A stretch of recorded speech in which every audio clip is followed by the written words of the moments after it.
और चलिए बुलेटिन में सबसे पहले बात पेपर लीक पर हो रहे बड़े दावे की करेंगे। जेएसएससी सीजीएल पेपर लीक पर सीआईडी के एसआईटी की रिपोर्ट आ चुकी है। फॉरेंसिक जांच में पेपर लीक की खबर को नकार दिया गया है। डीजीपी ने यह दावा किया है और इसके बाद झारखंड की राजनीति में भी उबाल दिख रहा है। नेता प्रतिपक्ष बाबूलाल मरांडी ने सोशल मीडिया पर पोस्ट के जरिए सरकार की ओर से किए गए दावों पर सवाल उठा दिए और ऐसे में लगता है कि पेपर लीक का ये मामला अभी और लंबा खिंच सकता है। पूरी खबर दिखाने के लिए आपको ये रिपोर्ट देखनी होगी।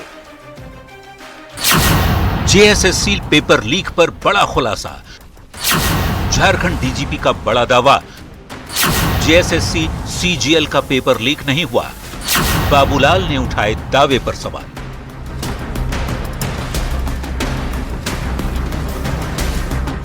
21 और 22 सितंबर 2024 को जिस जेएसएससी के कंबाइंड ग्रेजुएट लेवल की परीक्षा के पेपर लीक को लेकर छात्र आंदोलन पर उतारू थे, सियासत गरमाई हुई थी, वो पेपर लीक हुआ ही नहीं था, ये दावा किया गया है। पेपर लीक मामले की फॉरेंसिक रिपोर्ट में जो सीआईडी की एसआईटी को मिल चुकी है। सीआईडी की जांच में ये बात सामने आई है कि जेएसएससी सीजीएल में पेपर लीक जैसा कोई मामला था ही नहीं। तो मेन मुद्दा हमारे सामने आया था वो ये था कि पेपर लीक किया है कि नहीं किया। और जैसा कि मैं कई बार पूर्व में मीडिया में भी और कई फोरम में बोल चुका हूँ, इवन हम लोगों ने माननीय उच्च न्यायालय में भी जो एफिडेविट फाइल किया उसमें भी हमने यही बात बोली है कि अभी तक जो तथ्य हमारे समक्ष आए हैं उसमें पेपर लीकेज के प्रमाण हमको नहीं मिले हैं। डीजीपी ने पूरे मामले में कुछ छात्र या कोचिंग सेंटर की भूमिका पर सवाल उठाए, जिसमें पेपर लीक की अफवाह फैलाई और परीक्षा के पेपर के नाम पर लाखों की ठगी कर ली। डीजीपी ने मामले की निष्पक्ष जांच का दावा करते हुए छात्रों से सबूत मुहैया कराने की अपील की है। इन लोगों ने क्या किया है, शाम को अपने मोबाइल को बैकडेट करके बैक टाइम करके कुछ आंसर्स को कागज पर लिख करके फोटो खींच करके फिर मोबाइल को फॉरवर्ड टाइम कर दिया। तो ऐसी फोटोग्राफ जो है उसको देख करके एफएसएल ये बता नहीं सकती है कि मोबाइल फोन को बैकडेट किया गया था कि नहीं किया गया था। इसलिए ये तथ्य अपने में पेपर की लीकेज के बारे में पर्याप्त नहीं है। झारखंड पुलिस की ओर से पेपर लीक की खबर को नकारे जाने पर बाबूलाल मरांडी ने गंभीर सवाल उठाए। सोशल मीडिया पर पोस्ट के जरिए उन्होंने हेमंत सरकार पर निशाना साधा है। बाबूलाल ने अपनी पोस्ट में लिखा, जेएसएससी सीजीएल पेपर लीक मामले में सबूत के तौर पर जो स्क्रीनशॉट उपलब्ध कराए गए थे, फोरेंसिक जांच में वो सही पाए गए हैं। जेएसएससी की ओर से लिपापोती का प्रयास विफल हो गया है। फॉरेंसिक जांच ने सच्चाई सामने ला दी है। भ्रष्ट अफसरों और हेमंत सरकार के करीबी मित्रों तक के तार पेपर लीक घोटाले से जुड़े हैं। राज्य सरकार सीबीआई जांच का आदेश देकर इस संगीन मामले का पटाक्षेप करे। जेएसएससी सीजीएल परीक्षा के पेपर लीक कांड में सीआईडी की जांच में सबूत नहीं मिलना, इसे अफवाह करार देना और नेता प्रतिपक्ष बाबूलाल मरांडी की ओर से पुलिस के दावे पर उठाए गए सवाल, लगता है डीजीपी की ओर से पेपर लीक को खारिज किए जाने का मामला अब लंबा खींच सकता है। पूरे मामले में छात्र पिस रहे हैं और पेपर लीक मामले में इंसाफ का इंतजार है। न्यूज़ 18 के लिए रांची से ओम प्रकाश के साथ ब्यूरो रिपोर्ट। और चलिए अगली खबर की तरफ बढ़ते हुए बात धनबाद की कर लेते हैं, जहां धनबाद में एनआईए की टीम ने छापेमारी कर भारी मात्रा में विस्फोटक बरामद किया है। सुनसान जगह पर वीरान पड़े मकान में बोरे में बारूद मिला है। एनआईए की टीम ने बम बनाने की सामग्री बरामद करने के साथ साथ एक शख्स को भी गिरफ्तार किया है। ये पूरा मामला क्या है, इस रिपोर्ट में समझिए। धनबाद में एनआईए का छापा, भारी मात्रा में विस्फोटक बरामद। कहां से आई 12 बोरी जिलेटिन, किसे दहलाने की बड़ी साजिश। सुनसान इलाका, वीरान मकान और इस गोदाम में जमा किया जा रहा था तबाही का सामान, यानी मौत का मटेरियल इकट्ठा किया जा रहा था। रिहायशी इलाके से दूर धनबाद का ये वो सुनसान इलाका है जहां पश्चिम बंगाल से आई एनआईए की टीम ने दबिश दी। चिरकुंडा थाना और कालू थान ओपी के इलाकों में जब टीम ने छापेमारी की तो उनके होश फाख्ता हो गए। झारखंड और पश्चिम बंगाल के सीमावर्ती धनबाद जिले के चिरकुंडा थाना क्षेत्र और कालू बथान ओपी क्षेत्र के बोरियों में पश्चिम बंगाल एनआईए की टीम ने छापेमारी की है। 2 बोरी जिलेटिन, 500 पीस टोपी, अमोनियम नाइट्रेट, बारूद और भारी मात्रा में बम बनाने की सामग्री देखकर टीम के होश उड़ गए। चिरकुंडा और कालूथान का ये इलाका झारखंड और पश्चिम बंगाल का बॉर्डर है। दोनों राज्यों की सीमा पर स्थित डूमर कुंडा बस्ती में एनआईए की टीम सुबह सवेरे 4 बजे पहुंची। टीम ने अमर रवानी नाम के शख्स की घर की तलाशी ली तो अमर का छोटा भाई संजय रवानी टीम के हत्थे चढ़ा। पूछताछ में संजय की निशानदेही पर टीम जब कालूथान ओपी क्षेत्र के बोरिया गांव पहुंची तो बम बनाने का ये सारा सामान इस गोदाम से मिला, जिसे गांव से एकदम दूर एक सुनसान जगह पर बनाया गया है। फिलहाल एनआईए की टीम को यह सफलता जरूर मिली है कि भारी मात्रा में विस्फोटक उन्होंने बरामद कर जब्त कर लिया है। इतनी भारी मात्रा में बारूद और बम बनाने की सामग्री देखकर पुलिस वाले और एनआईए की टीम दंग रह गई। एक साथ कई सारे सवाल मन में उठे, लेकिन जवाब देने के लिए मुख्य आरोपी अमर रवानी मौजूद नहीं था। लिहाजा टीम ने उसके छोटे भाई संजय रवानी को हिरासत में लेकर पूछताछ शुरू कर दी है।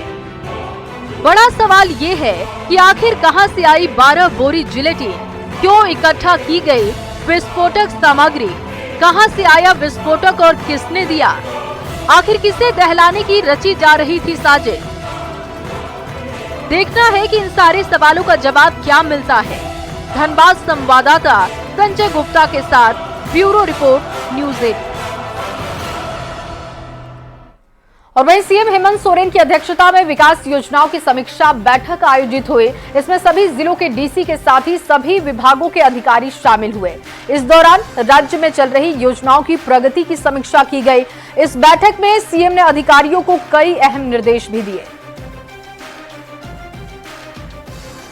तो बैठक की तस्वीरें आप देख रहे हैं। सीएम ने विकास योजनाओं की समीक्षा की है। सभी जिले के डीसी के साथ ये बैठक की गई और जरूरी दिशा निर्देश भी सीएम की तरफ से दिए गए। सभी विभागों के अधिकारी पहुंचे हुए थे। अस्पतालों में बेहतर चिकित्सा व्यवस्था मिले, इसके निर्देश हैं। गर्मी में पेयजल समस्या का समाधान किया जाए अधिकारियों की तरफ से, ये बात भी उन्होंने बैठक में सभी अधिकारियों को निर्देशित करते हुए कहा।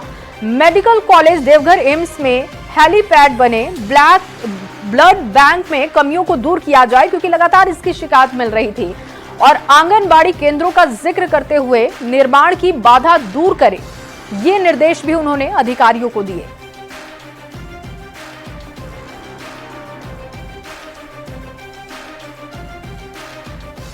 और चलिए रुख करते हैं अगली खबर की ओर। क्या कोई सरकारी सड़क पर बाउंड्री बनाकर कब्जा जमा कर सकता है? करोड़ों रुपए से बने सरकारी पुल को हथिया सकता है? सरकारी रोड या ब्रिज को अपना जागीर बना सकता है? ये सवाल इसलिए क्योंकि धनबाद में एक बेखौफ जमीन माफिया ने ऐसा कुछ किया। ऐसे में बड़ा सवाल ये भी है कि क्या सरकारी अधिकारी भी जमीन माफिया से मिले हुए हैं? ये रिपोर्ट देखिए। सरकारी सड़क पर प्राइवेट बाउंड्री, सरकारी पुल के चारों ओर 4 दीवारें। लोग आएंगे कैसे, जाएंगे कैसे? ये करतूत है उस रसूखदार जमीन माफिया की जिसने झारखंड सरकार की संपत्ति को अपनी जागीर समझ ली है और हेमंत सरकार की सड़क को ही चारों तरफ से घेर लिया, सरकारी पुल पर ही कब्जा जमा लिया। ये तस्वीर है बाघमारा अंचल के जमुआ टांड पंचायत की, जहां खमारगौड़ा मौजा के लगभग 13 एकड़ सरकारी और रैयती जमीन है, पर इन पर भूमाफियाओं का कब्जा है। सरकारी जमीन को लूटने का काम तो कर ही रहे हैं, साथ ही साथ अब सरकारी रास्ते को भी वह 4 दीवारी बाउंड्री वाल कर बंद कर दे रहे हैं, यानी अब उस पर भी अपना कब्जा जमा ले रहे हैं। स्थानीय लोग सरकारी बाबुओं पर आरोप लगा रहे हैं कि धनबाद में कोयला, बालू और लोहे के बाद अब जमीन की लूट की छूट मची हुई है। जमीन माफिया के साथ सरकारी बाबुओं की साठगांठ ऐसी कि वो सड़क और पुल बनाकर माफिया को सुपुर्द कर दे रहे हैं। जमुआटाड़ पंचायत के मुखिया निरंजन बोब कहते हैं कि लंबे समय से इस सड़क और पुल पर जमीन माफिया का कब्जा है, लेकिन कोई कार्रवाई नहीं हो रही। वहाँ जो 4 दीवारी किया है वो जमीन का कारोबार करने वाले व्यक्ति हैं और उनका मंशा है कि मतलब जमीन कारोबार मतलब बाउंड्री दे देने से वहाँ के जो बचे कुछ जमीन है वो कौड़ी के भाव में उसको मिले। मुखिया आरोप लगा रहे हैं कि पावरफुल भूमाफिया सरकारी बोर्ड को उखाड़ कर फेंक चुका है, जबकि चारों तरफ से बाउंड्री कर खुद अपना बोर्ड लगा दिया है। खबर सरकारी अधिकारियों को भी है, लेकिन अंचल कार्यालय में बैठे अफसर मौन साधे हुए। 3 करोड़ 33 लाख की लागत से बना रोड और पुल अब जमीन माफिया के कब्जे में है। इसकी जांच के लिए जो है हम कर्मचारी को दिए हैं। 1-2 दिन में जांच रिपोर्ट मेरे पास आएगी, उसके बाद जो है इसको नियमानुकूल जो है कार्रवाई की जाएगी। बाघमारा अंचलाधिकारी जांच के बाद कार्रवाई का दावा कर रहे हैं, पर बड़ा सवाल है कि जिस सड़क और पुल पर जमीन माफिया 2 साल से कब्जा जमाए बैठे हैं, उस पर अब तक किसी अफसर की नजर क्यों नहीं पड़ी? आखिर कौन कौन इस खेल में शामिल है? धनबाद संवाददाता संजय गुप्ता के साथ ब्यूरो रिपोर्ट, न्यूज़ 18। और अब बात उस खुशकिस्मत इंसान की जिसके ऊपर से पूरी की पूरी ट्रेन निकल गई, हालांकि उसकी जान बच गई। वो कहते हैं ना कि जाको राखे साइया, मार सके ना कोई। बोकारो के बेरमो में एक शख्स के साथ कुछ ऐसा ही हुआ। वो अमलो ब्लॉक हॉल्ट पर तेज रफ्तार आ रही ट्रेन के नीचे आ गया। हालांकि बाल बाल उसकी जान बच गई है। कैसे बची उस शख्स की जान, आपको इस रिपोर्ट में दिखाते हैं।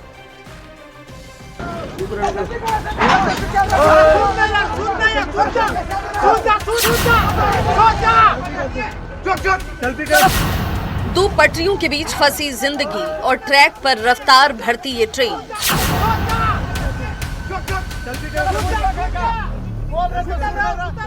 ये दृश्य दिल दहला देने वाला है। ये शख्स चलती ट्रेन के नीचे आ गया है और ट्रेन उसके ऊपर से गुजर रही है। आसपास खड़े लोग मुसीबत में फंसे इस शख्स की जान बचाने के लिए चीख रहे हैं, चिल्ला रहे हैं, पटरी पर ही उसे सो जाने की सलाह दे रहे हैं ताकि ये शख्स ट्रेन के पहियों के नीचे न आ जाए।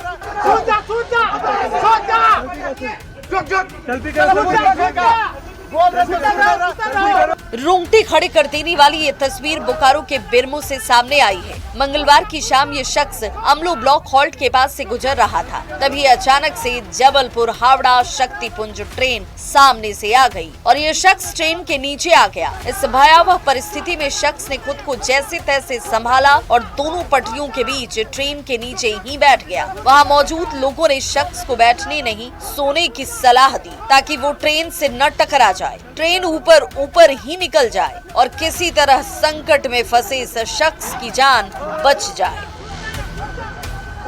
हुआ भी बिल्कुल ऐसा ही। लोगों की सलाह पर शख्स दोनों पटरियों के बीच में किसी तरह से लेट गया, सिर को एकदम जमीन से सटा लिया। तभी किसी यात्री ने वैक्यूम कर ट्रेन को रोका और फिर शख्स को बाहर निकाला गया। इस व्यक्ति की जान तो बच गई, पर हादसे में इसने अपना बायां हाथ गंवा दिया। ट्रेन के पहिए के नीचे आने से बाएं हाथ की उंगलियां उतर गईं, हड्डियां टूट गईं और हाथ हवा में ही झूलने लगा। कहते हैं जाको राखे साइया, मार सके ना कोई। घटना स्थल पर मौजूद लोगों ने किसी तरह जख्मी शख्स को अस्पताल पहुंचाया। डॉक्टर इसका इलाज कर रहे हैं। न्यूज़ 18 आपसे अपील करता है, चाहे कितनी भी जल्दी क्यों न हो, आप भूल से भी ऐसी गलती न करें। बोकारो संवाददाता मृत्युंजय कुमार के साथ ब्यूरो रिपोर्ट, न्यूज़ 18। और अब खबर कोडरमा के मरकच्चो से, जहां पर ठनके की चपेट में निजी स्कूल के 9 बच्चे आ गए और ललका पानी गांव में बुधवार की दोपहर बच्चे स्कूल में पढ़ाई कर रहे थे। इसी दौरान गिरे ठनके की चपेट में आने से अलग अलग क्लास के 9 बच्चे बेहोश हो गए। उन्हें आनन फानन में सीएचसी पहुंचाया गया, जहां सभी की हालत खतरे से बाहर बताई जा रही है। बीपीओ ने मामले की जानकारी ली और जांच में यह बात सामने आई है कि स्कूल में ठनके से बचने के लिए तड़ित चालक यंत्र नहीं लगा था, साथ ही स्कूल भी नियम के मुताबिक नहीं चल रहा था। लगता है 2021 से ये लोग संचालित कर रहे हैं। ये लोग किसी प्रकार का कोई इन्फॉर्मेशन कार्यालय को नहीं देते हैं और ऐसे ही निजी विद्यालय का संचालन शुरू कर देते हैं। इसके पास अपना इंफ्रास्ट्रक्चर भी नहीं है, अच्छे तरीके से डेवलप नहीं करके ये ऐसे ही विद्यालय का संचालन कर रहे हैं, जो कि गलत है। समुचित इलाज कराया गया और सभी बच्चों को एडमिट करके इलाज हम लोग कर रहे हैं और सभी बच्चे खतरे से बाहर हैं और सभी, किसी को कुछ चोट वगैरह ज़्यादा लगा नहीं है, बच्चा थोड़ा डरा हुआ है और कोई दिक्कत की बात नहीं है। और बात डिजिटल दौर की करेंगे। दरअसल डिजिटल दौर में लोग अपनी सारी सुविधाओं का आनंद मोबाइल से ही उठाते हैं, लेकिन थोड़ी सी लापरवाही आपके लिए बड़ी मुसीबत बन सकती है। चोरी या गुम हुए मोबाइल के जरिए साइबर अपराधी लोगों के बैंक खातों को खाली कर देते हैं और ऐसे पीड़ितों की संख्या रांची में भी बढ़ती जा रही है। इसे लेकर साइबर थाना की तरफ से जागरूकता अभियान चलाया जा रहा है। न्यूज़ 18 भी आपसे अपील करता है कि मोबाइल चोरी या गुम होने पर तुरंत मोबाइल से लिंक खाते को बैंक में जाकर फ्रीज करा दें, तत्काल इसे बंद करवा दें ताकि साइबर ठगी की घटना से आप बच सके। दिए हैं तो कौन ही पैसा निकाल पाएगा, ये चीज़ हम लोग को समझ नहीं पाए थे। लेकिन 2 दिन के बाद जब हम लोग अपना पासबुक अपडेट कराने के लिए गए कि कितना पैसा है अकाउंट में, तो वहाँ देख रहे हैं एक अकाउंट से 77,500 निकाल लिया गया है एक अकाउंट से। और एक पता चला कि नहीं, और एक अकाउंट है, चौथा अकाउंट, जिससे 30,000 रुपया और निकाल लिया गया है, 30,600। तो टोटल हो गया 1,28,000 कुछ रुपया। मोबाइल चोरी होता है तो कृपया आप जो है पहले अपने उससे लिंक्ड अकाउंट्स जो है उसको आप ब्लॉक कराएं, डेबिट फ्रीज कराएं तत्काल रिक्वेस्ट करके, और वो गूगल के माध्यम से नहीं, आपका जो पासबुक और एटीएम वगैरह पर जो कस्टमर केयर का नंबर दिया हुआ रहता है उससे कर। और इसी खबर के साथ यहाँ एक छोटा सा ब्रेक लेंगे, जल्द हाजिर होंगे, आप बने रहिए हमारे साथ।